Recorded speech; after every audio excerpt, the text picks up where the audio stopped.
அன்பு நண்பர்களே, இன்றைய பதிவில் நானும் என் நண்பரும் ஒரு கிராமத்து பகுதிக்கு போயிட்டு ஒரு புளிய மரத்து அடி நிழலில் அமர்ந்து உரையாடி கொண்டிருந்த அந்த சுவையான சம்பவத்தை, அதில் வெளிப்பட்ட ஆன்மீக கருத்துக்களை இப்போ இந்த பதிவில் பேசலான்னு இருக்கோம். என்ன அப்படி நடந்துச்சு அப்படின்னு கேட்டிங்கன்னா,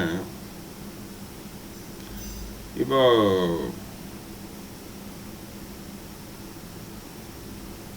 இந்த நடுநின்ற நிலை அப்படின்றது அந்த அந்த சும்மா இருக்கும் நிலை அப்படின்றதில் அந்த நடுநின்ற நிலையை பற்றி ஒரு டிஸ்கஷன் வந்துட்டு இருந்தது. ஆக்சுவலாக நம்ம என்ன பண்ணுறோம், இப்போ என்ன பண்ணிக்கிட்டு இருக்கிறோம் அப்படின்றத இப்போ நம்ம ஒரு சும்மா ஒரு எக்ஸாம்பிளாக பார்க்குறோன்னு வச்சுக்கோங்களேன்.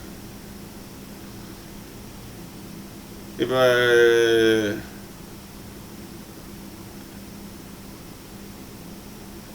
இந்த குழந்தைங்கள்லாம் பார்த்தீங்கன்னா எப்பயுமே கையில் ஒரு பொம்மையை வச்சுக்கிட்டு எங்கிட்ட அங்கிட்ட அலைஞ்சிட்ருக்கோம். அப்புறம் அந்த பொம்மைக்கு கொஞ்சிக்கிட்டு இருக்கோம். அந்த பொம்மைக்கு அழகு பண்ணி விட்ற அந்த பார்பி பொம்மைன்னு சொல்லுவாங்க இல்லையா, பார்பி பொம்மை. அந்த அந்த பொம்மைக்கு தலை சீவி விடுறது, அது ப்ரெஷ்ஷு, அதுக்கு விதவிதமான விளையாட்டு சாமான்லாம் இருக்கும். அதெல்லாம் பண்ணி விட்டுக்கினே இருக்கும்.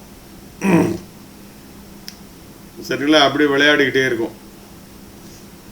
அதுக்கப்புறம் என்ன பண்ணும் அப்படின்னு கேட்டிங்கன்னா, அதுக்கு போர் அடிச்சிச்சுன்னா அந்த பொம்மையை கீழே போட்டுட்டு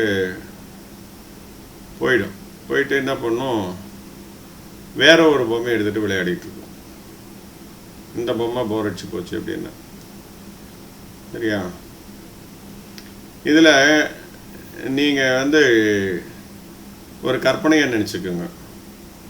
இப்போ பார்பி பொம்மை மட்டும் நம்ம கண்ணுக்கு தெரியுது, ஆனால் அந்த குழந்தை நம்ம கண்ணுக்கு தெரியல அப்படின்ற மாதிரி ஞாபகம் வச்சுக்கோங்க. இப்போ பார்பி பொம்மை நம்மளுக்கு தெரியுது, ஆனால் குழந்தை பொம்மை தெரியுது, ஆனால் அந்த குழந்தை தெரியல. ஸோ குழந்தை ஒரு மாயாஜால கதையில் வர மாதிரி அந்த குழந்தை நம்ம கண்களிலிருந்து மறைஞ்சிருக்கு. இப்போ எப்படி தெரியுது அப்படின்னு கேட்டிங்கன்னா, இந்த பார்பியே பொம்மையே தலைவாரிக்கிற மாதிரியும், பார்பியே சாப்பிட்டுக்கிற மாதிரியும், பார்பியே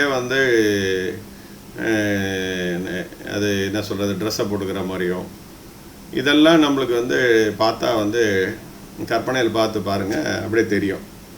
ஸோ பார்பின்றது ஒரு தானாகவே இயங்கிக்கிட்டு இருக்குது, அதுவே தானாகவே எல்லாமே வேலையை பண்ணிக்கிட்டு இருக்குது அப்படின்றத நம்ம பார்க்கலாம்.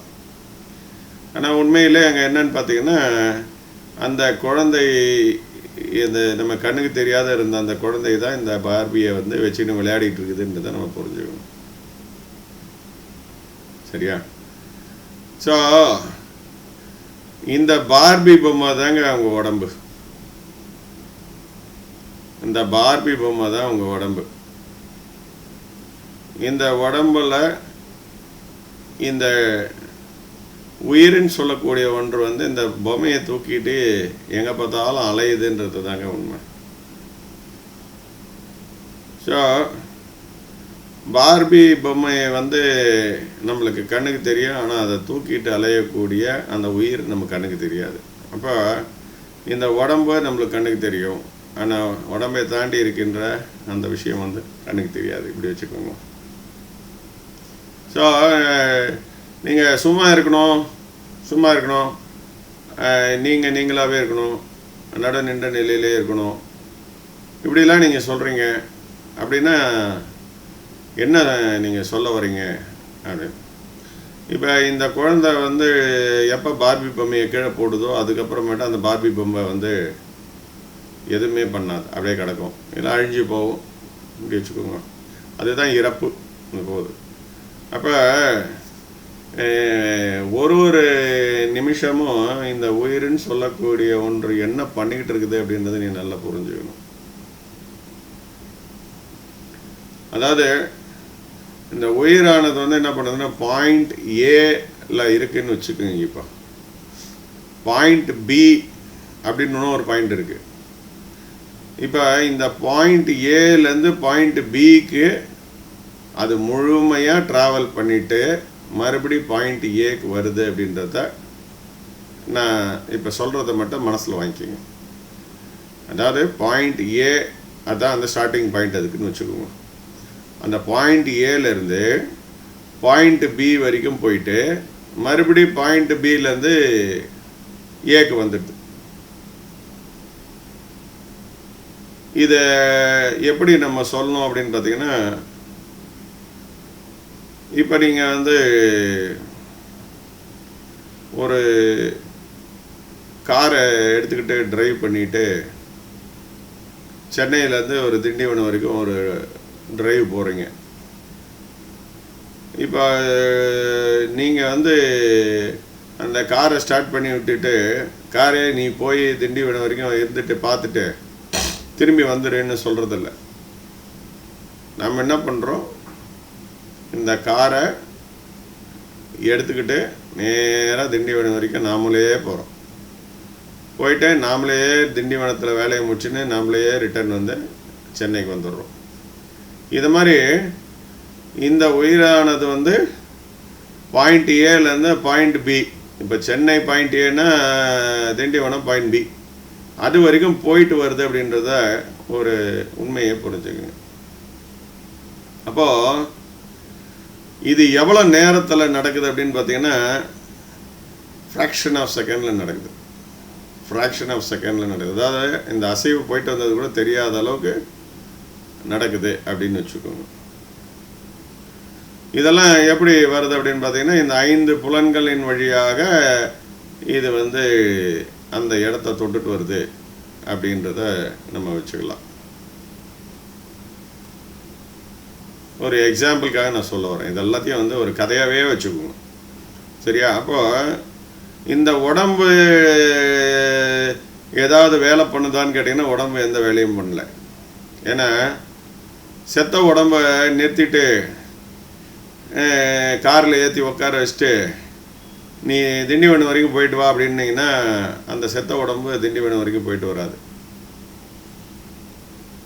அப்போ உயிர் இருந்தால் மட்டும்தான் திண்டிவனம் வரைக்கும் அது போயிட்டு வரும். அதே மாதிரி செத்த உடம்பு எதிரில் எந்த காட்சிகளையும் அதனால் பார்க்க முடியாது. யார் தொட்டாலும் அதுக்கு தெரிய போகிறதில்ல. அப்போ தெரிவதெல்லாம் யாருக்கு அப்படின்னு பார்த்தீங்கன்னா இந்த நானுன்னு சொல்கிற அந்த உணர்வுக்கு. இப்போ நான் என்ற ஒன்றுக்கு தான் இது எல்லாமே தெரியுது. ஸோ இந்த நான் என்ற ஒன்று என்ன பண்ணுது அப்படின்னா ஒரு செகண்டும் பாயிண்ட் ஏலேருந்து பாயிண்ட் பி வரைக்கும் ட்ராவல் பண்ணிட்டு வருது அப்படின்ட்டு தான் உண்மை. அப்படின்னா என்ன அர்த்தம்னா, நீங்கள் செய்கின்ற ஒரு செயலையும் அது வந்து ஒரு செகண்டில் அந்த இடத்துக்கு போயிட்டு வருது, நீங்கள் போயிட்டு வந்துக்கிட்டு இருக்கீங்க அப்படின்றது தான் வந்து அங்கே நடக்கிற விஷயமாக இருக்கிறது. அப்போ உடம்பு போயிட்டு வருதான்னு கேட்டிங்கன்னா உடம்பு போயிட்டு வரல, உடம்பை தூக்கின்னு இந்த உயிர் தான் போயிட்டு வருது. அப்போ உடம்பு எப்போ பாரு இயங்கிக்கிட்டு இருக்குதா அப்படின்னு கேட்டிங்கன்னா உடம்பு இயங்கிக்கிட்டு இல்லை. இந்த உயிர் என்று சொல்லக்கூடிய நம்ம என்ன சொல்கிறோம், நான் என்று சொல்லக்கூடிய இந்த ஆன்மாவானது எப்போ பாரு வந்து இயங்கிக்கிட்டே இருக்குதுன்றதை புரிஞ்சுக்கணும். அப்போ இந்த நான் என்ற ஒன்று, இந்த உயிர்னு வச்சுக்கோங்களேன், உயிர்ன்ற ஒன்று ஒரு ஃப்ராக்ஷன் ஆஃப் செகண்டும் அது வந்து தன்னுடைய இருப்பிடம் ஸ்டார்டிங் பாயிண்ட் ஏ, அங்கே இருந்து தான் அது வந்து போயிட்டு வருது. அது ஏக்கு போகலாம், பிக்கு போகலாம், சிக்கு போகலாம், டிக்கு போகலாம், எல்லாம் எந்த இடத்துக்கு வேணாலும் போகும். ஆனால் போயிட்டு எங்கே வந்துடும், மறுபடியும் ஏக்கு வந்துடும். ஸோ இந்த மாதிரி வந்து எந்நேரமும் நடந்துகிட்டு இருக்குது. அப்போ இதில் சும்மா இருன்னு சொல்கிறீங்களே, எப்படிங்க நான் சும்மா இருக்கிறது, அதுக்கு என்னங்க வழி அப்படின்னு கேட்டார்.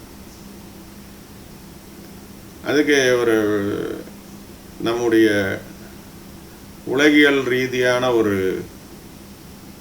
ஒரு எக்ஸாம்பிள் சொல்லலான்னு வச்சுக்கோங்களேன். இப்போ நீங்கள் வந்து ஏதோ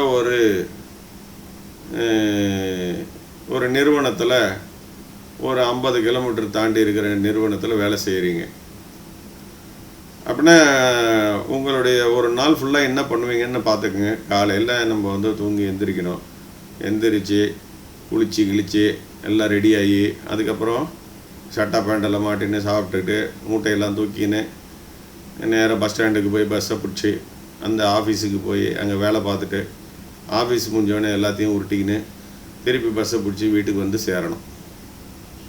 இது வந்து எப்போ நடக்குது அப்படின்னா வார நாட்களில், நம்ம வேலை நாட்களில் இப்படி பண்ணிக்கிட்டு இருக்கிறோம்.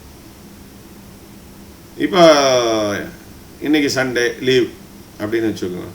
அப்போ லீவுனாக்கா நம்ம வந்து எந்திரிக்க வேண்டியதில்லை, தூங்கிட்டு இருக்கலாம், குளிக்க வேண்டியதில்லை, சாப்பிட்றது வேண்டியது லேட்டாக சாப்பிட்டுக்கலாம், எங்கேயும் போக வேண்டியதில்லை, எதுக்கும் ஆயத்தமாக வேண்டிய அவசியம் இல்லை. அது விருப்பப்பட்டால் மட்டும்தான். நீங்கள் விருப்பப்படலன்னா காலையில் ஒரு 12-1 மணி வரைக்கும் கூட தூங்கலாம், நிம்மதியாக ரெஸ்ட் எடுக்கிறேன் நான் இன்றைக்கி ஒரு நாள் அப்படின்ட்டு கூட எந்த அசைவும் இல்லாமல் நீங்கள் பாட்டு இருக்கலாம். சரியா? ஸோ இப்போது இந்த வேலை நாட்களில் எது இருந்தால் தான் நீங்கள் வேலைக்கு போக முடியும்னா ஒரு முயற்சி, அதாவது என்னென்னா ஒரு ஆக்ஷன், அதை தமிழில் சொல்லணும்னா ஒரு செயல்பாடு, ஒரு செயல் செய்யணும் அப்படின்னா அதுக்கான முயற்சி, அதுக்கான சக்தி எல்லாத்தையும் வந்து அதுக்கான அறிவு, அதுக்கான எல்லா விதமான அக்சசரிஸும் வச்சுருந்தால் மட்டும்தான் நீங்கள் வேலைக்கு போக முடியும். ஸோ வேலைக்கு போகணுன்னா நீங்கள் முயற்சி செய்யணும். சரியா? அப்போ அதுக்கு தான் முயற்சி தேவைப்படுது. ஆனால் வீட்டில் இருக்கிறீங்க, சண்டேயில் இருக்கிறதுக்கு, வீட்டிலே இருக்கிறதுக்கு என்ன முயற்சி தேவைப்படுதுன்னு யோசிச்சு பாருங்கள். வீட்டில் இருக்கிறதுக்கு வந்து எந்த முயற்சியுமே தேவைப்படாது. நீங்கள் பாட்டு ரிலாக்ஸ்டாக வீட்டிலே இருக்கலாம். அதுக்கான முயற்சியெல்லாம் ஒன்றும் கிடையாது. நல்லா 1 மணி வரைக்கும் கூட தூங்கின்னு இருக்கிறதுனால யாரும் ஒன்றும் கேட்டுக்கு போகிறது கிடையாது. ஏன்னா உங்கள் ஆஃபீஸ்லேருந்து யாரும் கூப்பிட மாட்டாங்க, ஏன்னா லீவு. ஸோ வீட்டில் இருக்கிறதுக்கு முயற்சி தேவையில்லை அப்படின்றதுக்காக தான் இதை நான் சொல்கிறேன். வெளியே போகணுன்னா மட்டும்தான் முயற்சி பண்ணிகிட்டே இருக்கணும் அப்படின்னா. அப்போ இந்த உடம்பை தூக்கின்னு இங்கிட்ட அங்கிட்ட அலையிறதுக்கு தான் முயற்சி தேவைப்படுது, எனர்ஜி தேவைப்படுது, எல்லாமே தேவைப்படுது.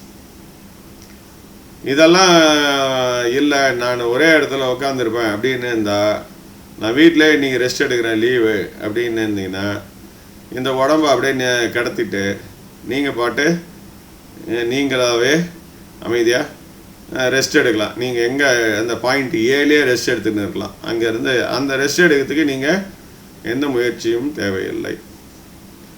ஸோ இப்போ நீங்கள் வந்து ஒரு ஸ்பிரிச்சுவல் வழியில் இருந்தாலும் சரி, லௌகீக வழியில் இருந்தாலும் சரி, எதுக்குமே அங்கே வந்து ஒரு முயற்சி அப்படின்றது வந்து சொல்லிக்கிட்டே இருப்பாங்க. இப்போ நீங்கள் 12 வருஷம் தவ பயிற்சி பண்ணணும், 24 மணி நேரமும் பண்ணணும், அப்படி பண்ணணும், யாகம் பண்ணணும், யோகம் பண்ணணும், கிரியை பண்ணணும், சரியை பண்ணணும், அது மாதிரி உலகியெல்லாம் படிக்கணும், வேலைக்கு எக்ஸாம் எழுதணும், வேலைக்கு போகணும், சம்பாதிக்கணும், குடும்பத்தை காப்பாற்றணும், இப்படின்னு வந்து பல முயற்சிகளை நம்ம வந்து எடுத்துக்கிட்டே இருக்கிறோம். இவை எல்லாமே மட்டும்தான் வந்து முயற்சி. ஆனால் இதில் எல்லாத்தையும் நீங்கள் கொஞ்சம் யோசிச்சு பாருங்கள். இப்போ உயிர் அப்படின்னு சொல்லக்கூடிய நான் என்பது வந்து ஒரு டிரான்ஸ்பரண்ட்டாக இருக்குதுங்க. ஆனால் இந்த உடம்பு வந்து தெரிகிற மாதிரி இருக்குது, இந்த பார்பி பொம்மை மாதிரி தெரிகிற மாதிரி இருக்குது. அப்போ இந்த பார்பி பொம்மையை வந்து டொம்முன்னு ஒரு அடி அடிங்க, அடித்தோடனே குழந்தை என்ன பண்ணும் தெரியுமா, அப்பாவை வந்து அப்பா பாப்பா அடிக்காதப்பா அப்படின்னு வந்து தடுக்கும். சரியா? அப்போ பார்பி வந்து உன்னை தடுக்கிறதில்ல, பார்பி என்னமோ அப்படியே தான் இருக்குது. அடி வாங்கினாலும் சரி, சிரித்தாலும் சரி, கொஞ்ச நாளும் சரி, எதுனாலும் சரி அப்படியே தான் இருக்குது. ஆனால் அதனுடைய எஃபெக்ட் எல்லாம் யாருக்கிட்ட இருக்குன்னா அந்த குழந்தைகிட்ட இருக்குது. அந்த சந்தோஷமோ இல்லை துக்கமோ கோவமோ எல்லாமே அங்கே தான் இருக்குது. இந்த உடம்புல எதுவும் இல்லை இங்கே. ஸோ இப்போ நீங்கள் வந்து இந்த உடம்பின் மீது ஒரு கீறல் விழுந்தால் கூட வந்து என்ன பண்ணுறீங்க, ஐயோ வலிக்குதே எனக்கு அப்படின்றீங்க. அப்படின்னா என்ன அர்த்தம்னா இந்த உடம்போட நீங்கள் வைத்திருக்கின்ற பற்று. ஸோ இந்த உடம்பின் மீது இருக்கின்ற பற்று, இந்த பற்று தான் வந்து உங்களை இந்த உடம்பை வந்து தூக்கி நலையக்கூடிய பற்று இருக்கிற வரைக்கும் நீங்கள் வந்து இந்த உலகத்தில் இருந்தே ஆகணுங்க. அதுக்கு வழியே கிடையாது, வேறு வழியே கிடையாது.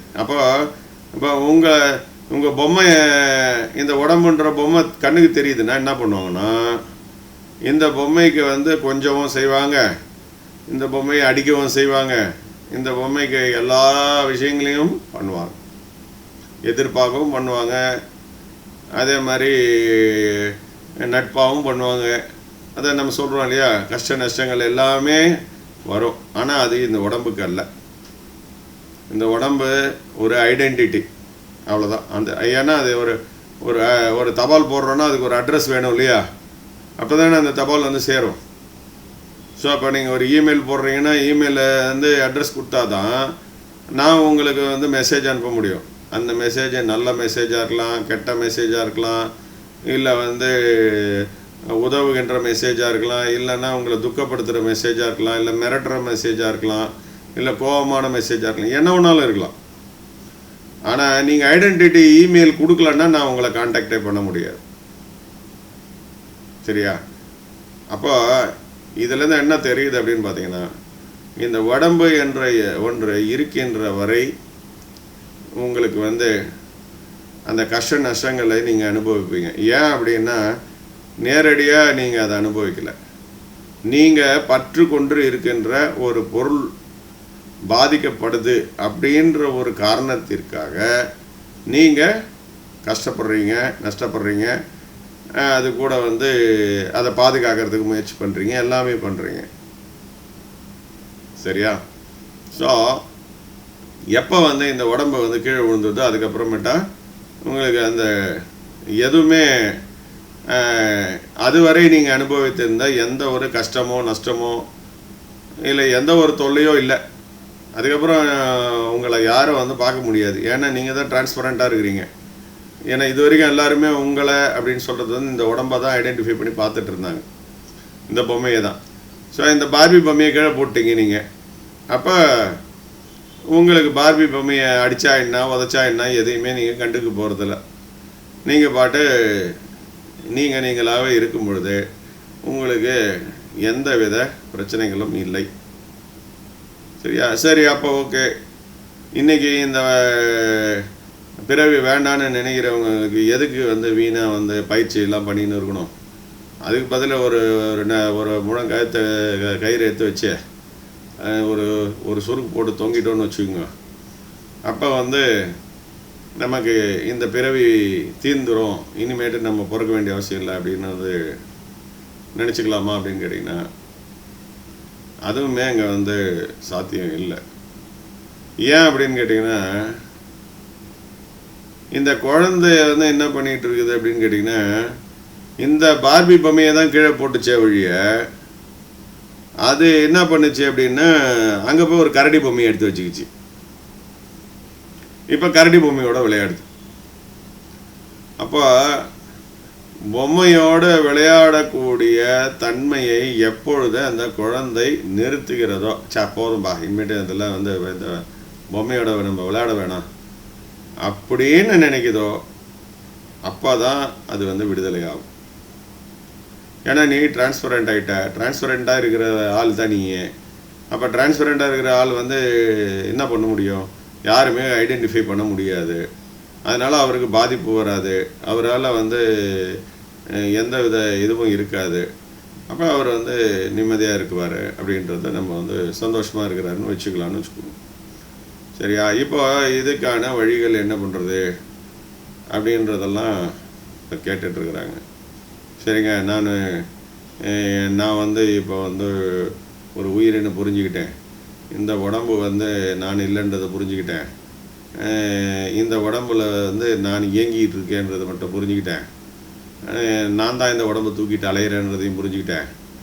அப்போ இந்த உடம்பை வந்து கீழே போட்டுறதுக்கு, முழுமையாக கீழே போடுறதுக்கு நான் விரும்புகிறேன். இன்னொரு தடவை இன்னொரு கரடி பொம்மையோ இல்லை ஒரு நாய் பொம்மையோ இல்லை அந்த யூனிகார்ன் பொம்மைன்னு சொல்லுவாங்கள்ல, இப்போ ஃபேமஸாக இருக்குல்ல, குழந்தைங்க விளையாடுறது, அந்த யூனிகார்ன் அந்த யூனிகார்ன் அது ஒன்று, அது ஒரு ஒத்த கொம்புள்ள குதிரை, அந்த மாதிரி ஒரு இது, அது மாதிரிலாம் வந்து இல்லாமல் இருக்கிறதுக்கு என்ன பண்ணுறது அப்படின்னு கேட்டிங்கன்னா, அதற்கான வழி என்ன அப்படின்னு பார்த்தீங்கன்னா, அதுதான் வந்து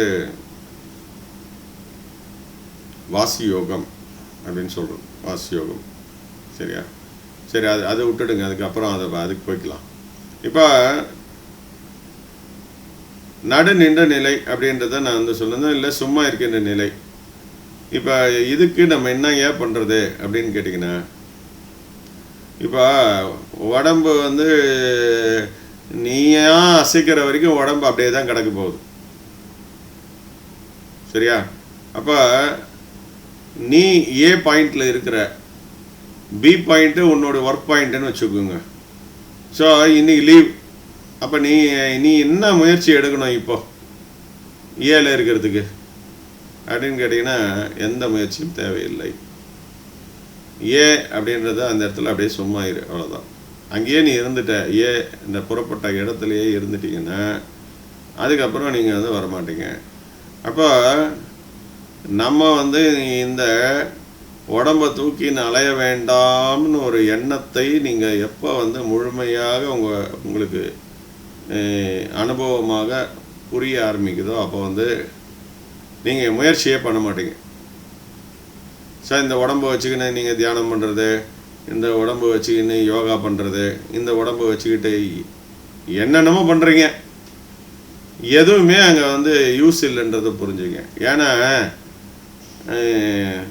நல்லா தெரிஞ்சுங்க, உடம்பு தான் விழுந்துச்சு, நீங்கள் உழலை. உங்களை வந்து தூக்கு மாட்டி தொங்க விட முடியாது. ஏன்னா நீங்கள் வந்து அருபமாக இருக்கிறீங்க, உங்களுக்கு உருவம் இருக்கா இல்லையான்றதெல்லாம் இல்லை. உங்களுடைய உருவம் அப்படின்றத ஐடென்டிஃபை பண்ணுறதே இந்த உடம்பு வச்சு தான் சொல்கிறாங்க. ஆனால் அதுக்குள்ளே இருந்து இயங்குகின்ற ஒன்றுக்கு அது எப்படி இருக்குன்றது யாருமே வந்து தெரியாது. ஓகேவா? ஸோ அப்படி இருக்கிற பட்சத்தில் இது நான் இப்போ சொல்கிறது வந்து எல்லாமே வந்து இன்னும் ஃபைனல் நிறைய இருக்குது. இருந்தாலும் ஒரு இந்த பார்ட்டு மட்டும் நான் பேசுகிறேன். இன்னும் நிறைய பேசிக்கிட்டே போகலாம் அதில். நான் ஏன்னா இது ரொம்ப லென்த்தியாக போயிடக்கூடாது. இப்போயே ரொம்ப லென்த்தியாக தான் போயின்னு இருக்குது. அதனால் சொல்லிடுறேன். இப்போ நீங்கன்ற ஒரு ஆளுக்கு வந்து எந்த வித பாதிப்பும் வரப்போகிறதில்லன்றதை புரிஞ்சுங்க. எல்லாமே அந்த பொம்மைக்கு தான். இந்த பொம்மையை வந்து நீங்கள் வந்து ரொம்ப அதன் மீது வந்து பயங்கரமான ஆசை, அந்த பொம்மை மேலே பாசம், அது இருக்கிற வரைக்கும் தாங்க இதெல்லாம். அதுக்கப்புறம் பொம்மைக்கு என்ன ஆனாலும் நீங்கள் கவலைப்பட போகிறதில்ல. நான் வேறு பொம்மை வேறேன்னு எப்போ நீங்கள் உணர்ந்து தனித்து போயிட்டீங்களோ அதுக்கப்புறம் பொம்மையுடைய தன்மை எதுவுமே இல்லாமல் போயிடும். பொம்மை இருக்குதா இல்லையான்றது கூட தெரியாமல் போயிடும். சரியா? ஸோ இந்த பாயிண்ட்டு ஏ அப்படின்னு சொல்கிற இடத்துல எப்போ நீங்கள் இருப்பீங்கன்னா, பொம்மையை பார்த்து கவலைப்படாமல் இருக்கும்போது தான் நீங்கள் இருப்பீங்க. இல்லைன்னா இருக்க மாட்டீங்க. சரி, இப்போ பொம்மை என்ன பண்ணிகிட்டு இருக்குது, பொம்மையோட விஷயத்தில் என்ன நடக்குது அப்படின்னு பார்த்தீங்கன்னா, இந்த உலகம் ஃபுல்லாமே வந்து யாருக்கான உலகம்னா பொம்மைக்கான உலகம் தான். இந்த பொம்மையோட தான் இந்த உலகம் கட்டப்பட்டிருக்கு. உங்களோட கட்டப்பட்டிருக்குதுன்னு நினைக்காதீங்க. உங்களோட உலகம் கட்டப்பட்டிருக்குதுன்னு நீ நினைக்கவே தேவையில்லை. உலகம் உங்களோட கட்டப்பட்டு இருக்கவில்லை. இது எல்லாமே இந்த பொம்மையோட கட்டப்பட்டிருக்குது. அந்த பொம்மை என்பது வந்து ஒரு மாட்டு வண்டியினுடைய அச்சாணி மாதிரி வச்சுக்கோங்களேன். அப்போது நீங்கள் என்ன செய்தால் வந்து ஃபாஸ்ட்டாக வெளியில் வரலாம் இந்த இதுலேருந்துன்னு பார்த்தீங்கன்னா, இந்த மாட்டு வண்டியை எடுத்துக்கின்னு ஒரு ஸ்பேர் பார்ட்ஸாக பிரித்து அப்படியே ஒரு கட்டி விட்டிங்கன்னா இயங்காது அப்படின்னு சொல்கிறது கரெக்டாக? அந்த அச்சாணியை பிடிங்கி விட்டேன்னா அதுக்கப்புறம் மாட்டு வண்டி போகாதுன்றது உண்மையா? ஸோ இந்த அச்சாணியை கழட்டிட்டிங்கன்னா மாட்டு வண்டி இயங்காது. இந்த மாட்டு வண்டின்னு சொல்கிறது வந்து உலக இயக்கம். உங்களை சுற்றி இருக்கின்ற உலக இயக்கம், இந்த பொம்மையை சுற்றி இருக்கின்ற உலக இயக்கம் எப்போ விடுபடும் அப்படின்னு கேட்டிங்கன்னா, இந்த அச்சாணின்னு சொல்லக்கூடிய இந்த பொம்மையை நீங்கள் கீழே போட்டிங்கன்னா விட்டுரும். அதோட அந்த பொம்மைக்கு யாரும் வந்து போய் எதையும் கேட்கவும் முடியாது. செத்த பணத்துக்கிட்ட போய் என்னத்தை கேட்குறது? செத்துட்டான் அவன், செத்து போச்ச பிறகு அவன்கிட்ட போய் எப்பா இந்தாப்பா உனக்கு கொடுக்க வேண்டிய 10 லட்சம் கொடுத்துட்றேன்ப்பா அப்படின்னு அவன் பக்கத்தில் வச்சு அவன் எடுத்து சந்தோஷப்பட போகிறானா? இல்லை கடங்காரன் பக்கத்தில் வந்து நின்றுட்டு எனக்கு 5 லட்சம் கொடுக்கணுங்க, எந்திரியா, இப்போல்லாம் நீ சாகாத, கொடுத்துட்டு சாவியா அப்படின்னு மட்டும் அவன் ஏந்துக்கு போகிறானா? ஸோ இப்போ கதரும் உறவுகள் தான் வந்து அவரை எழுப்பிட முடியுமா? இவ்வளோ நாளைக்கு நீங்கள் நினச்சிக்கிட்டு இருக்கிற இந்த உறவு பந்தம் கந்தம் அது இது எல்லாமே உங்களுக்கு சொந்தமாக இருந்ததான்னு கேட்டிங்கன்னா இல்லவே இல்லை. ஏன்னா எல்லாமே பொம்மைக்கு பொம்மை சொந்தமாக இருக்கிறது, அவ்வளோதான். ஒரு பொம்மைக்கு இன்னொரு பொம்மை வந்து சொந்தமாக இருக்கிறது, அவ்வளோதானே ஒழிய வேறு எதுவுமே அங்கே காணோம். ஸோ நீ தனித்து வந்துட்ட பிறகு என்ன ஆகுதுன்னா, உனக்கு அப்பா ஏது, அம்மா ஏது, உனக்கு வந்து குடும்பம் ஏது, குட்டி ஏது, எதுவுமே இல்லையே, எல்லாமே வந்து இந்த பொம்மைக்கு தான். அப்போ பொம்மை மீது இருக்கின்ற பற்றை விட்டால் ஒழிய வேறு எதையுமே நீங்கள் ஒன்றும் பண்ண முடியாது. அப்போ சொல்லுவாங்க நம்முடைய சித்த பெருமக்கள் சொல்லிடுறேன், உடம்பால் அழியர் உயிரால் அழிவர். உடம்பை வளர்க்கும் உபாயம் அறிந்தால் உயிரை வளர்க்கும் உபாயமாவே. இது வந்து ஒரு முக்கியமான விஷயம்தான். அதுதான் வந்து அடுத்த ஸ்டேஜுக்கு நம்ம போகும்போது சொல்லணும், சரியா? அதனால் இப்போ இப்படியே ஒரு முடிவுக்கு வந்துடாதீங்க. நான் பார்ட் 1க்கு தான் வந்து நிற்கிறேன். இப்போ என்ன சொல்லியிருக்கேன், இப்போ இதனுடைய சாராம்சம் என்ன? நீங்கள் அப்படின்னு சொல்கிற ஆளுக்கு உறவுகள் எதாவது இருக்குதா அப்படின்னு கேட்டிங்கன்னா இல்லை.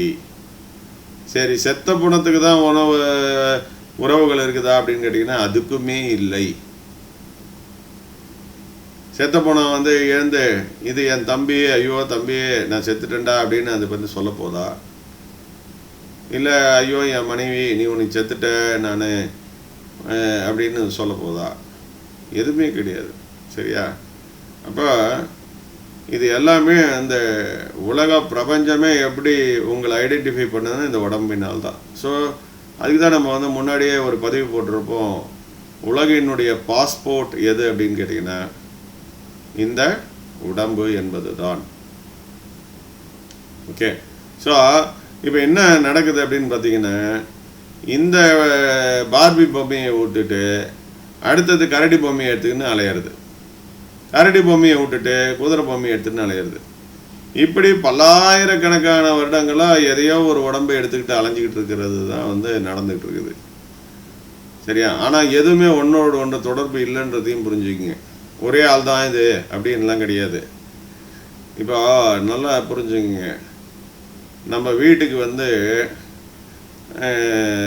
வீடு கட்டி முடித்த பிறகு வீட்டில் ஃபேனு, லைட்டு, மிக்சி, கிரைண்டரு, இல்லை என்ன டிவி எல்லாமே நம்ம போட்டு வச்சுருக்குறோம். அப்புறம் இபியில் போய் கனெக்ஷன் வாங்கிக்கிறோம், கரண்ட்டு கனெக்ஷனு. அந்த கரண்ட்டு வந்துடுது உள்ளே. கரண்ட்டு உள்ளே வந்த பிறகு என்ன பண்ணுது? ஃபேனை போட்டால் ஃபேனு சுற்றுற மாதிரி சுற்றிட்டு இருக்குது, அதுக்கும் கரண்ட்டு தான் வந்து வேலை செய்யுது. ஏசி போட்டால் ஏசிக்கும் அது தான் வேலை செய்யுது. அப்புறம் வந்து கம்ப்யூட்டர் ஆன் பண்ணால் கம்ப்யூட்டருக்கும் அதுதான் வேலை செய்யுது. ஆனால் அந்த கரண்ட் என்பது வந்து ஒரு தனித்துவமாக இருந்தாலும் அந்த கரண்ட் என்ன பண்ணுன்னா எந்த பொருளில் வந்து போய் சேருதோ அந்த பொருளினுடைய இயற்கையை தாண்டி அது வேலை செய்ய முடியாதுன்றதை புரிஞ்சுக்கணும். இதுதான் ரொம்ப இம்பார்ட்டண்ட். இந்த பார்பி கேர்ள்ன்றத வந்து பார்பி கேர்ளுடைய சுபாவத்தோட தான் அது வந்து அது விளையாட முடியுமே ஒழிய பார்பி கேர்ளை திடீர்னு வந்து அரக்கனாக மாற்றிட முடியாது. பார்பி கேர்ளை உடனே வந்து ஒரு யானையாக மாற்றிட முடியாது. ஸோ பார்பி கேர்ளுக்கு ரூல் என்னென்னா பார்பி கேர்ள் படி இதை விளையாடணும். அப்போ ஒரே கரண்ட்டு தான். அந்த கரண்ட்டு மிக்சியில் போச்சுன்னா வேறு மாதிரி சுற்றுது, ஃபேனில் போச்சுன்னா வேறு மாதிரி சுற்றுது. அதுக்காக ஃபேனில் வந்து நீ மாவாட்ட முடியாது, சரியா? மிக்சி வச்சுன்னு காற்று வாங்க முடியாது, ஏசியில் வந்து நீங்கள் டிவி பார்க்க முடியாது. இப்படி வந்து எது எது எதுக்காக படைக்கப்பட்டதோ அதுக்காக மட்டுமே அங்கே இயங்க முடியும். அப்போ கரண்ட்டு கட் ஆகிடுச்சு. இப்போ யோசிச்சு பாருங்கள் என்ன ஆச்சுன்னு. கரண்ட்டு கட் ஆகி போச்சு அப்படின்ன பிறகு எல்லா பொருளும் நின்று போயிடும். ஓகே, ஸோ இப்போ நீங்கள் சொல்லுங்கள், இப்போ கரண்ட்டுன்றது வந்து அந்த ஃபேனை சுற்றி சுற்றி வந்து ஐயோ ஃபேனுக்குள்ளே நான் இருந்தேனே, ஃபேனு விட்டு உள்ளே வெளியே வந்துட்டேனே, நான் வந்து உள்ளே போக முடியலையே, மறுபடியும் ஃபேனை கூடவே இருக்கணும்னு ஆசைப்பட்றேனே அப்படின்னு 14 நாள் சுற்றி நின்றுட்டு அப்புறமேட்டா கரண்ட்டு வந்து அது எங்கேருந்து புறப்பட்டதோ போகுமா?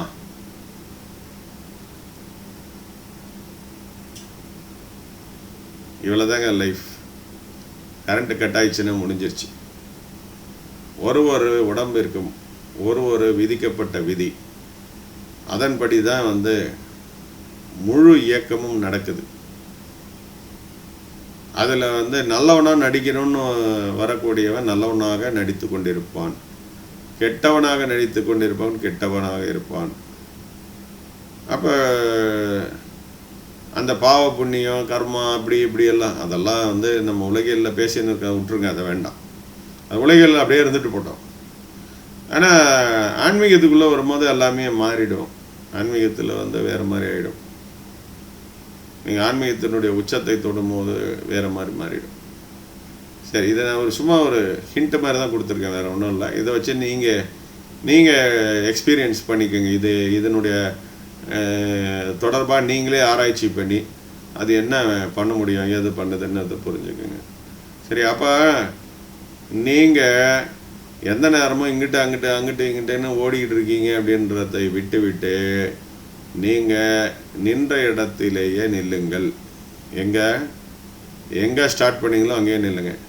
அப்போ நான் ஸ்டார்ட் பண்ண இடத்துக்கு போயிட்டேனா இல்லையா அப்படி எப்படிங்க தெரிஞ்சுக்கிறது அப்படின்னா ஒன்றுமே கிடையாது. Very simple. நீங்கள் ஸ்டார்டிங் பாயிண்டில் இருக்கிறீங்க அப்படின்னா அந்த தெருமுக்கில் இருக்கிற பனைமரம் உங்களுக்கு தெரியாது. அந்த தெருமுக்கில் இருக்கிற பனைமரம் தெரிஞ்சதுன்னா நீங்கள் இன்னும் அலைஞ்சிக்கிட்டு தான் இருக்கிறீங்கன்னு அர்த்தம். அப்போ நான் சும்மா இருக்கிறேன்னு சொல்லிக்கிட்டு இருக்கிறவன் வந்து வாயை மூடின்னு அப்படியே இருந்துக்கினே செய்கையில் பேசிக்கினே இப்படியே சுற்றி வந்துக்கினே எதிரில் இருக்கிறவனை பார்க்குறது, எதிரில் இருக்கிறவனுடைய ரியாக்ட் பண்ணுறது, ஏதோ ஒன்று சாப்பிட்றது, போகிறது, வர்றது, தூங்கிறது எல்லாமே தான் நான் சொல்ல வரேன். எந்த ஆக்டிவிட்டியுமே இந்த பொம்மைக்கு வந்து நிகழ்த்தி கொண்டு இருக்கிறான்னா அவன் வந்து சும்மா இல்லை. எப்போ வந்து அவன் சும்மா இருக்கிறான் அப்படின்னு கேட்டிங்கன்னா, ஒரு எக்ஸாம்பிளாக சொன்ன மாதிரி அந்த தெருமுக்கில் இருக்கிற பனைமரம் எப்போ தெரியலையோ அப்போ அவன் சும்மா இருக்கிறான். அப்படின்னா என்னென்னா, உங்களுக்கு எதிரில் இருக்கிற உலகம் மறைந்து போனால் நீங்கள் சும்மா இருக்கிறீங்கன்னு அர்த்தம். அப்போது இன்றைக்கி நான் சும்மா இருக்கிறேங்க, எந்த வேலை வெட்டிக்கும் போகல, அப்படியே சும்மா இருக்கிறேன். நம்ம வடிவேலுக்கு அதை மாதிரி அப்படியே இந்த ஆலமரத்து அடியில் படுத்துக்கின்னு அப்படியே சும்மா இருக்கிறது, அது பேர் சும்மா இருக்கிறது கிடையாது. சும்மா அவர் எல்லாத்தையும் வேடிக்கை பார்த்துன்னு இருக்கிறார். எப்போ வந்து அந்த ஆலமரத்து அடியில் படுத்துங்கிற வடிவேலுக்கு வந்து எதிரில் இருக்கிற எவனையுமே தெரியாமல் போயிடுச்சு, இந்த கையில் வச்சுன்னு இருக்கிற பொம்மையே தெரியாமல் போயிடுச்சு, அப்படி ஒரு நிலை வந்தால் தான் சும்மா இருக்கு. அது பேர் தான் சும்மா இருத்தல். சரியா? ஸோ இந்த சும்மா இருக்கிறதுக்கு நீங்கள் என்ன செய்யணும்னு நினைக்கிறீங்கன்னா எதுவுமே செய்யலை. நீங்கள் உங்களுடைய அது சொன்ன பார்த்தீங்களா, உங்களுடைய A to B, B to A, இந்த ஃப்ராக்ஷன் வந்து எப்பயுமே நடந்துட்டு இருக்குது. அதே மாதிரி ஏல நீங்கள் தியானம் பண்ணுறேன், அதை பண்ணுறேன், இதை பண்ணுறேன்னு நீங்கள் பண்ணுறவனாக இருந்தாலும் சரி, உலகியலில் இருந்துகிட்டு இருக்கிறவனாக இருந்தாலும் சரி, யாராக இருந்தாலும் இந்த ஏ அப்படின்ற ஒரு பாயிண்டில் ஒரு மில்லி செகண்டுன்னு கூட வச்சுங்க. ஒரு எக்ஸாம்பிள், ஒரு மில்லி செகண்டு நீங்கள் அந்த இடத்த அனுபவிக்கிறீங்கன்னு அர்த்தம். அந்த நேரம் உங்களுக்கு உலகம் தெரிவதில்லை. ஆனால் அந்த தெரியாத ஒரு அந்த டைம் வந்து உங்களால் வந்து என்ன சொல்கிறது, அதை அனலைஸ் பண்ண முடியல, அதை கவனித்ததில்லை, அவ்வளோதான். ஏன்னா எல்லாருமே ஒரு செயல் முடியும் பொழுதும் அங்கே நீங்கள் மறுபடியும் உங்கள் இடத்துக்கு போகும்பொழுதும் அந்த இடத்துல நீங்கள் என்ன பண்ணுறீங்கன்னா இந்த உலகத்தை பார்ப்பதில்லை, கேட்பதில்லை, சுவைப்பதில்லை, உணர்வதில்லை. எதுவுமே அங்கே இல்லாத ஒரு நிலையை அனைத்து உயிரினங்களும் அனைத்து விஷயங்களும் அனுபவிச்சுக்கிட்டு தான் இருக்குதுன்றதை புரிஞ்சுக்கணும். நான் சொல்கிறது இது ரொம்ப ரொம்ப முக்கியமான விஷயம். இது ஏன் அப்படின்னா, ஒரு டிஎஸ்எல்ஆர் கேமராவில் ஒரு கிளிக்கில் வந்து அதை ஒரு ஃபோட்டோ எடுத்துடுறோம். ஆனால் அந்த ஃபோட்டோவை வந்து அப்படியே ஸ்லோ மோஷனில் வந்து ஸ்லைடாக காட்டுவாங்க பார்த்தீங்கன்னா. அந்த ஸ்லைடாக காட்டும்போது பார்த்தீங்கன்னா ஒரு ஸ்லைடுக்கு நடுமத்தியில் கேப் இருக்கும். அந்த கேப்பில் தான் நீங்கள் உலகத்தை பார்க்காத நேரம், இந்த பிரபஞ்சத்தை பார்க்காத நேரம், அந்த இடத்தில் தான் நீயாக இருக்கின்ற நேரம். அப்போ நீயாக இருக்கின்றது வந்து ஒரு வாட்டி நீ இருந்துட்டு தான் வர, இல்லாமலாம் இல்லை. அது எப்போ உனக்கு முழுமையாக எல்லா விஷயங்களும் முடிஞ்சு போய் தெரியுதோ அதுக்கப்புறம் நீ என்ன பண்ண போகிற, அங்கேயே நிற்க போகிற, அவ்வளோதான். அப்படின்னா என்ன அர்த்தம்? முயற்சியே எடுக்காமல் சும்மா இருக்க போகிறேன். முயற்சியே எடுக்கலைன்னா என்ன ஆகும்? உங்களுக்கு எதிரில் போய் எங்கேயும் பார்க்க போகிறதில்ல. இங்கேருந்து அந்த தெருமுக்கு போய் பார்த்தா தானங்க வந்து அங்கே தென்னைமரம் இருக்கிறது தெரிய போகுது இல்லையா? அப்படி இல்லாத போது நீங்கள் அதை பார்க்க போகிறதில்ல. அதை மாதிரி சும்மா இருக்கிறது அப்படின்னா இந்த உடம்பு சும்மா இருக்கிறது கிடையாது, இந்த மனம் சும்மா இருக்கிறது கிடையாது, இந்த எண்ணங்கள் சும்மா இருக்கிறது கிடையாது. நீ என்று சொல்லக்கூடிய எதுவோ அது வந்து சும்மா இருக்கும். ஏன்னா அதுதான் எல்லாத்தையுமே கூட்டின்னு வருதுன்றதை புரிஞ்சுங்க. எண்ணம்ன்றது வந்து அப்படியே சும்மா வந்து ஒரு கோழி குண்டுன்னா, ஒரு எண்ணம் கோழி குண்டுன்னு வச்சுங்க சார், அது ஒரு டேபிள் மேலே வச்சுட்டு வந்துட்டீங்க. அந்த டேபிள் மேலே வந்து அந்த எண்ணம் வந்து தானாகவே வந்து இன்னொரு இடத்துக்கு போயிடாது. அந்த கோழி குண்டு நீங்கள் எடுத்துன்னு போய் இன்னொரு இடத்துல வச்சாதான் அது போகும். ஓகே, ஸோ எல்லாத்தையும் நீங்களே தாங்க பண்ணணும். ஒரு செஸ் போர்டை நீங்கள் தனியாக விளையாடுற மாதிரிங்க. இது எல்லா காயினும் தானாக நவுறாதுங்க, நீங்கள் தாங்க நவுத்தணும். நான் சொல்கிறது மேனுவல் செஸ் போர்டு. வெள்ளை காய் கருப்பு காய் ரெண்டுத்தையும் ஒன்றா வச்சுட்டு நீங்கள் மட்டும் உட்காந்து ஆடுறது. ஸோ உங்கள் விருப்பப்படி தான் அது ஆடும் எந்த காயுமே. இந்த மாதிரி தான் இறைவன் எல்லா காயுமாகிய இருக்கின்ற இந்த உடம்புகளை வைத்து பொம்மைகளை வைத்து ஆடிக்கொண்டிருக்கிறார். இதில் நாம் யாருங்க அப்படின்னா, நாம தான் இந்த உடம்பு அப்படின்னு நினைத்து கொண்டிருக்கின்ற ஒரு மாயை. ஆனால் உண்மையிலே நீங்கள் அந்த மாயை எங்கேருந்து வந்ததுன்னு கேட்டிங்கன்னா, அந்த உயிரிலிருந்து தான் வந்தது, அந்த பிரபஞ்ச இயக்கத்திலிருந்து தான் வந்தது. அப்போ அது எப்போவுமே அது அம்மா வீடுன்னு சொல்லக்கூடிய, அது தொடக்க நிலைன்னு சொல்லக்கூடிய அந்த ஏழு தான் கிளம்பி வருது, திருப்பி வீட்டுக்கு போயிடு. அப்போ நான் என்ற உணர்வு வந்து எப்பயுமே ஏலேருந்து கிளம்பி பி வரைக்கும் போயிட்டு பிஏல வேலையை முடிச்சின்னு திருப்பி ஏக்கு வந்துடும். அப்போ அந்த ஏழையே எப்போ வந்து அந்த நான் என்ற ஒன்று உணர்வு, அந்த ஒன்று அங்கேயே நின்று போதும், அப்போ வந்து இந்த உலகமே தெரியாமல் போயிடும். அப்போ இந்த உடம்பும் தெரியாமல் போயிடும், எதுவுமே தெரியாமல் போயிடும். அது ஃபைனல். அதை தாண்டி இன்னும் நிறைய இன்னும் விஷயங்கள்லாம் இருக்குது. இருந்தாலும் நான் நடு நின்ற நிலைக்கான விஷயத்தை இப்போ நான் சொல்கிறேன். இந்த நடு நின்ற நிலைக்கு வந்துட்டீங்க அப்படின்னா அந்த ஒன்றுமே தெரியாத நிலையில் இப்போ யோசிச்சு பாருங்கள். இப்போ பிரபஞ்சம் தெரியல, சரியா? அப்போ இங்கே இப்போ நம்ம சொல்லிக்கிட்டு இருக்கிறோம் இல்லையா, பதி பசு பாசம்னு சொல்கிறாங்க இல்லையா, இந்த மூணுமே அங்கே தெரியல.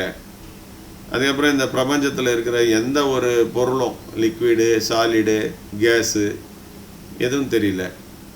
அப்புறம் 5 பூதம்னு சொல்லக்கூடிய நீர், நிலம், காற்று, ஆகாயம் அதுவும் தெரியல.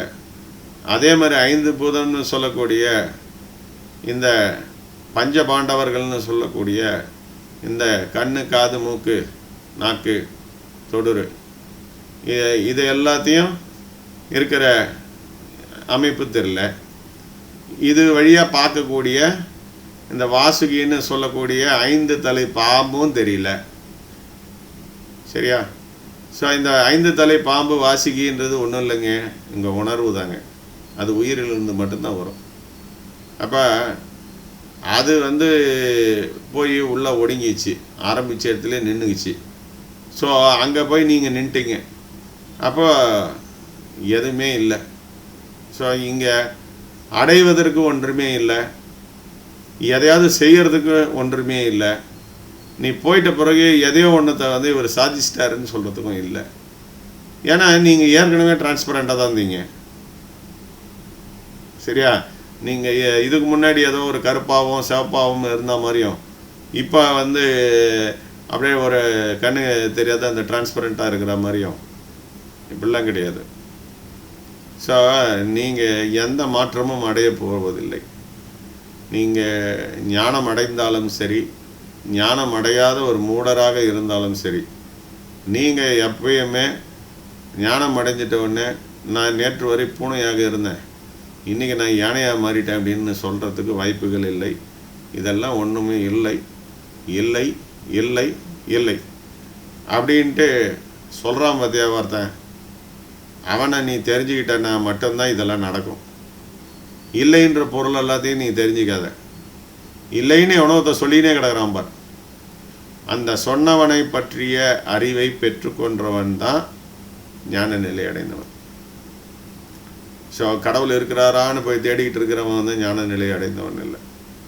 நான் போய் என்ன சொல்கிறது, ஒரு பொண்ணையோ பொருளையோ தேடிக்கிட்டு போகிறன்றவன் ஞான நிலை அடைந்தவன் இல்லை.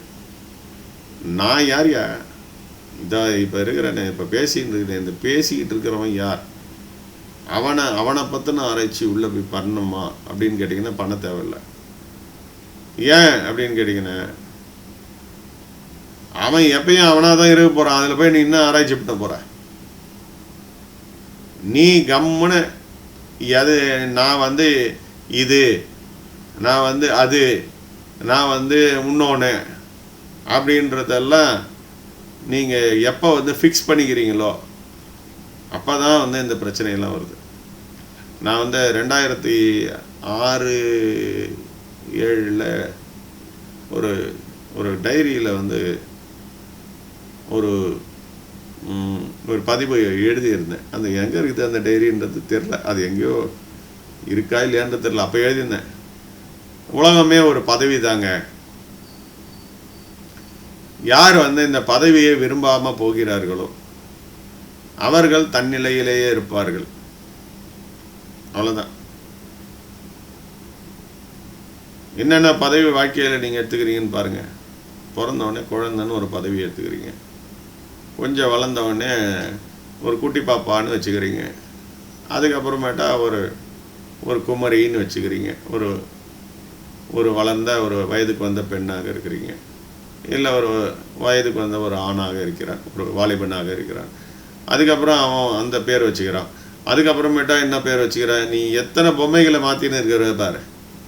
குழந்தைன்ற ஒரு பொம்மையை வச்சுன்னு விளையாடின்னு இருந்தேன், அதுக்கப்புறம் சிறுவன் ஒரு பொம்மையை வச்சுன்னு விளையாடின்னு இருந்தேன், அதுக்கப்புறம் ஒரு என்ன சொல்கிறது அடலசன்ட் ஏஜில் இருக்கிறவனை வச்சுன்னு விளையாடினேன், அப்புறம் ஒரு வாலிபனாக விளையாடினேன், அதுக்கப்புறமேட்டா வேலைக்கு போகிற அப்படின்றத வச்சுனேன். இப்போ வேலையில் ஏகப்பட்ட பதவி வச்சுக்கிறேன். அதெல்லாம் அப்புறம் நான் சொல்கிறது அதெல்லாத்தையும் விட்டுருங்க. இது எல்லாருக்குமே உண்டு பதவி. படித்தவனாக இருந்தாலும் சரி, படிக்காதவனாக இருந்தாலும் சரி, அது விலங்காக இருந்தாலும் சரி, எல்லாத்துக்கும் இது உண்டு. அப்போ என்ன ஆகுதுன்னா, அப்பான்ற ஒரு பதவியை வச்சுக்கிறீங்க, அதுக்கப்புறமேட்டா மாமனார் மாமியார்ன்ற ஒரு பதவி வச்சுக்கிறீங்க, அதுக்கப்புறம் தாத்தா பாட்டின்னு ஒரு பதவி வச்சுக்கிறீங்க, அதுக்கப்புறம் மண்ணுக்கு போயிருக்கீங்க. மண்ணுக்கு போகிற வரைக்கும் என்ன ஆகுது, அந்த பொம்மைக்கு எத்தனை பொம்மையை மாற்றிட்டீங்க பாருங்க. நான் சொல்கிறது ஒரு பிறவி இல்லை, ஒரே பிறவியில் குழந்த பொம்மை, அதுக்கப்புறம் சின்ன பாப்பா பொம்மை, அதுக்கப்புறம் ஒரு ஒரு மாணவன் சொல்லக்கூடிய அடலசென்ட் பொம்மை, அதுக்கப்புறம் காலேஜ் போகிறேன்னு சொல்கிற ஒரு வாலிப பொம்மை, இப்படி ஏகப்பட்ட பொம்மைகளை நான் என்று நினைத்து அந்த பதவியில் நான் இருக்கிறேன் அப்படின்ற என்ன சொல்கிறது, நான் இளைஞனாக இருக்கிறேன், நான் முதியவனாக இருக்கிறேன், நான் மாமனாராக இருக்கிறேன், நான் தகப்பனாக இருக்கிறேன், இப்படின்னு ஏதாவது ஒரு பதவியில் நீ ஒட்டிக்கிட்டேன்னா நீ இந்த பிறவி பெருங்கடலை நீந்தவே முடியாது. 100% கேரண்டி. ஸோ இந்த பதவி என்ற ஒன்றை எவன் துறக்கிறதுக்கு ரெடியாக இருக்கிறானோ அவன்தான் அந்த நிலையை அடைய முடியும். அப்போ டோட்டலாக எதை திறந்தன்னா எல்லாமே திறந்துட்ட மாதிரி ஆகிடும்னு கேட்டிங்கன்னா, இந்த உடம்பு என்ற ஒன்றை திறந்துட்டிங்கன்னு வச்சுக்கோங்க, அப்போ எல்லாமே உங்களை விட்டு ஓடிடும், எல்லா பதவியும் உங்களை விட்டு ஓடிடும். அப்போ நான் இதை வச்சு நீ எதையோ அடைய போகிறேன் அப்படின்னு ஸ்பிரிச்சுவலாக பேசுகிறதும், யோகத்தின் மூலயமா பேசுகிறதும், இல்லை லௌகிகத்தின் மூலயமா பேசுகிறதும், நான் இந்த உடம்பு வச்சு நான் கோட்டீஸ்வரன் ஆகிடுவேன், அதை ஆகிடுவேன், இது ஆகிடுவேன்னு இப்படியெல்லாம் சொல்கிறதும் ஒரு அங்கே ஒன்றுமே இல்லாமல் போயிடுச்சு. சரியா? ஏன்னா நீங்கள் ஒரு என்லெஸ் சப்ஜெக்ட், நீ என்றைக்குமே மாற போகிறதில்ல. நீங்கள் வச்சுருக்கிற பொம்மை தான் மாறிக்கிட்டு இருக்குது, நீங்கள் எப்பயுமே அது மாதிரி தான் இருக்கிறீங்க. சரியா? அதனால் இதில் ஒரு மாற்றமோ இல்லை ஏதோ ஒன்று அடைய வேண்டியதோ ஏதோ ஒன்று அடையாமல் போயிட்டோமோ அதெல்லாம் எதுவுமே இல்லை. நீங்கள் அடையிறதுக்கும் ஒன்றும் இல்லை, சொல்கிறதுக்கு ஒன்றும் இல்லை, கேட்குறதுக்கும் ஒன்றும் இல்லை. குருவும் இல்லை, சிஷ்யனும் இல்லை, யாரும் இல்லை. சிவாய்க்கியார் சொன்ன மாதிரி ஆடும் இல்லை, கோலும் இல்லை, ஆளும் இல்லை, இல்லை இல்லை இல்லையே அப்படின்ற ஒரு தன்மை தான் அப்போ வரும். சரியா? ஸோ சும்மா இருக்கிறது ஒன்றுமே இல்லைங்க. நீங்களாகவே இருங்க. நீங்கள் உங்கள் இடத்த விட்டு நகராதீங்க. அப்படியே நின்ற இடத்துல ஒரு ஸ்டெடினஸ். அதுக்கு நேரங்காலம்லாம் பார்க்கக்கூடாது. நான் இப்போது சட்டை பேண்ட்டு தான் போட்டுக்கிறேன், நான் போய் காவி உடை கட்டின்னு வரேன், இல்லை வேட்டி சட்டை எடுத்துன்னு வந்துடுறேன், அப்புறம் தான் நம்ம நடு நிற்கலாம், இப்படிலாம் இல்லை. எந்த நிமிஷம் எந்த நொடி இதெல்லாம் கணக்கு கிடையாது. எப்போ நீயாக இருக்கிறியோ, வீட்டுக்கு போனவன் திரும்பி வரல, அவன் அங்கேயே தங்கிட்டான்டா அப்படின்னு இருக்கிறீங்களோ அதுதான் நிலை. அதை தாண்டிய இன்னும் அதுக்கான வழிகள் அப்படின்றது அடுத்த நிறைய இருக்குது, அது நம்ம பார்க்கலாம். ஏன்னா நிறைய இப்போ இந்த கான்செப்டுக்கு போன பிறகு நிறைய பேருக்கு நிறைய சந்தேகங்கள் வரும். இதெல்லாம் இவங்க சொல்லியிருக்காங்க, அதெல்லாம் அவங்க சொல்லியிருக்காங்க, அது எல்லாமே இருக்குது. ஆனால் அதை பேசணுன்னா இன்னும் டைம் இருக்குது. அதனால் இந்த கான்செப்டை மட்டும் நீங்கள் புரிஞ்சு